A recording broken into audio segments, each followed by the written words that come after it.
You ever feel like your Dyson Digital Slim vacuum is just over it? Look, we've been through a lot, but this Dyson is officially having a midlife crisis. It's not suctioning, it's just audibly complaining. Listen to this. It's not vacuuming, it's choking. The motor is officially toast. Dead. And every time I pull the trigger, my heart breaks a little bit because, hello? This thing was not cheap, you know. Now my brain says, just fix it yourself lah, can save money. But then I saw all these tiny screws and realized, I am not an engineer. The risk is just too high. What if I misdiagnose it?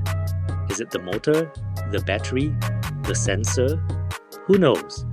Next thing you know, I've wasted money on the wrong parts and I've broken a plastic clip that costs a fortune to replace. This is a Dyson Digital Slim, not a Lego set, okay? One wrong move and I'll sabo the whole thing.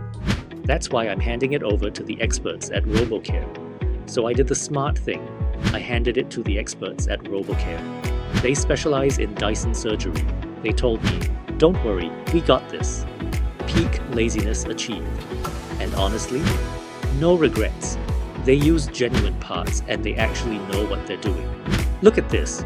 RoboCare fixed that motor issue like it was nothing. Pull the trigger, whoosh. No more coughing, no more drama. That suction power, confirmed solid again. Total peace of mind. No stress, no extra damage. Just a vacuum that works like new. Don't gamble with your expensive vacuum. Trust the experts at RoboCare and get it done right the first time. Visit our website or call us to schedule your repair.